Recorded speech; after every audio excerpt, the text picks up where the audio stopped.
Hey everybody, this is Mr. Beckstrom, and today we're going to be taking a look at section 4.7. This is L'Hopital's rule.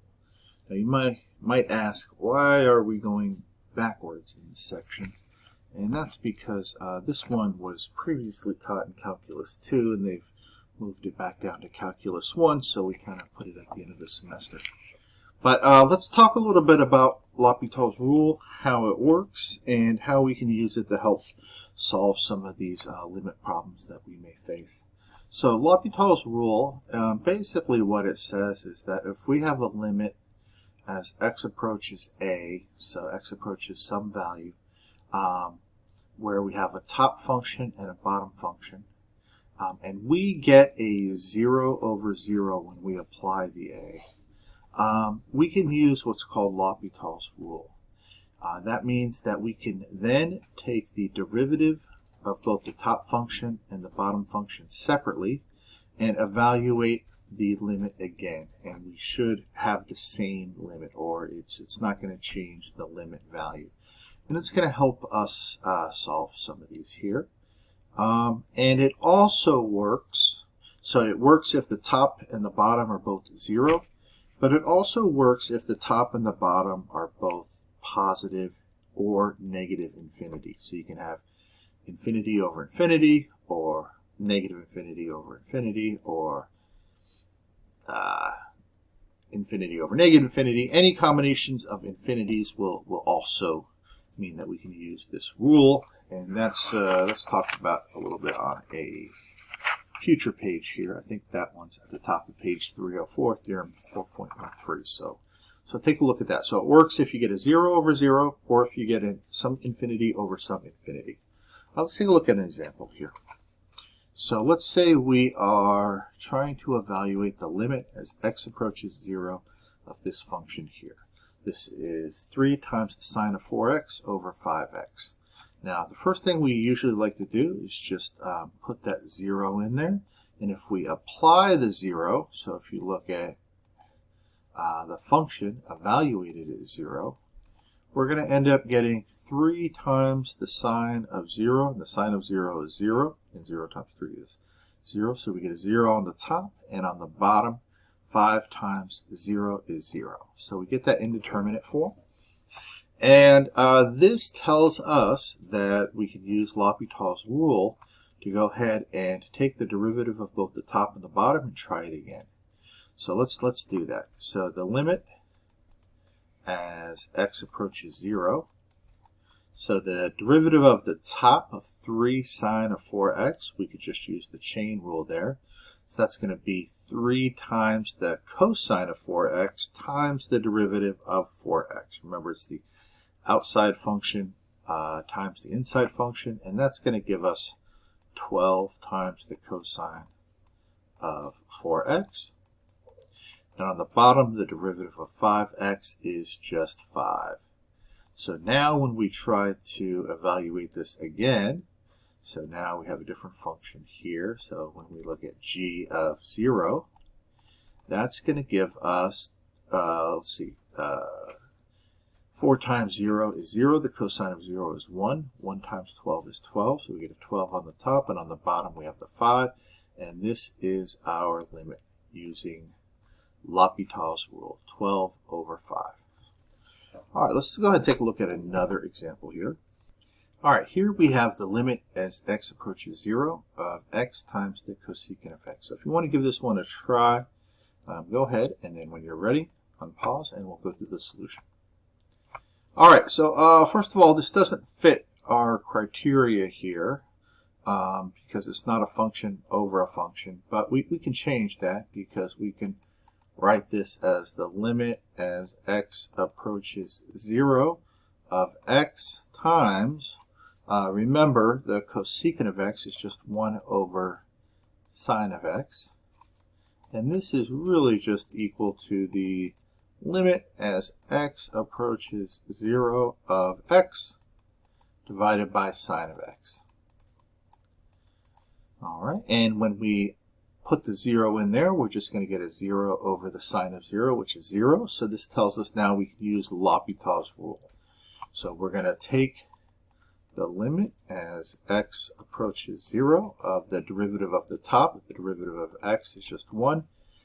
And the bottom, the derivative of sine of x is cosine of, oops, my mouse is starting to mess up here. Let me try to get it going. So x, and now when we evaluate it at 0, I'm going to get 1 over the cosine of 0, which is 1. So this is just equal to 1 over 1, which is equal to 1. And this is the limit for this one right here. All right.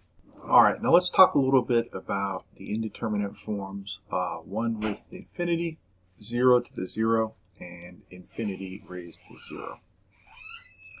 And assume that we have a function raised to a function that has one of those indeterminate forms. So what we can do is we can analyze the limit, and basically you're going to do g of x, that's going to be the exponent position. So you take the exponent position times the natural log of your base position here, and you evaluate that limit there. And this is also handled through L'Hopital's rule, because you can now write that as a function over a function, and you should get 0 over 0, or some infinity over some infinity. And when you find it, if you get a finite number for that limit, then your answer is actually just going to be e to whatever limit you have.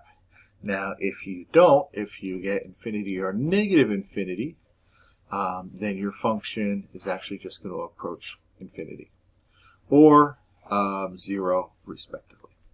All right, so let's take a look at this one and see how we can use this rule in order to help solve it. Okay, so when we plug 0 in there, we're going to get, let me see. Now remember, this is just 0 from the right, so we're going to get 1 plus 0 is 0 raised to the, and the cotangent of 0, I believe, is infinity, which means that there's an asymptote as x approaches 0 from the right. So let's just take a look at our graph, or our calculator graph.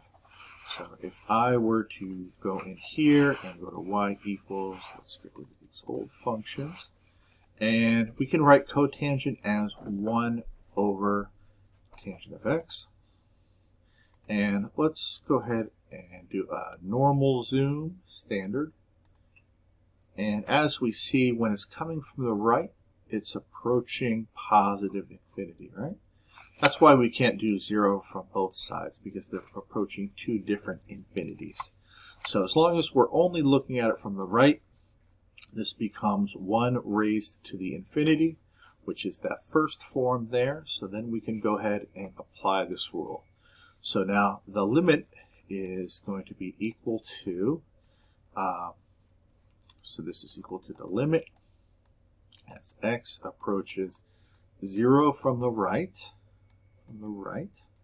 of g of x, that's our exponent position, so this is going to be cotangent of x, times the natural log of our function in the base, times the natural log of 1 plus x.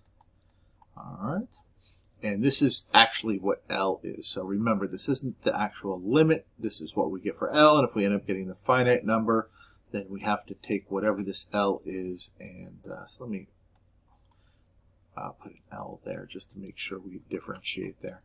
So this can be rewritten as the limit as x approaches 0 from the right. And I'm going to go ahead and write this as the natural log of 1 plus x all over 1 over cotangent of x, right? Because we can put that on the bottom, which is just going to be tangent of x. Now, when we plug the 0 in there, we're going to get the natural log of 1, which is 0, over the tangent of 0, which is also 0. So now we get that form, 0 over 0, which lets us use our L'Hopital's rule. So let's take the derivative of both the top and the bottom. So this is going to be equal to the limit as x approaches 0 from the right. The derivative of the top, so the derivative of natural log of something is 1 over that something times the derivative of that something. And the derivative of 1 plus x is just 1, so on the top we're just going to get 1 over 1 plus x. Remember, this is using the chain rule for differentiating the natural log. And then over the derivative of tangent x is secant squared of x. All right, now when we plug in the 0, I'm going to get 1 over 1. So I get 1 on the top. And secant squared of 0 is just 1. And 1 squared is 1, so I'll get 1 on the bottom. So this is just equal to 1. Now I got a finite number, so I apply this first one here. So this is equal to e to the first, which is just equal to e. And that is how you solve it. It gets a little bit crazy here, but keep working it out. All right, if anybody has any questions, please let me know, and I hope you have a great rest of your summer semester. Thank you.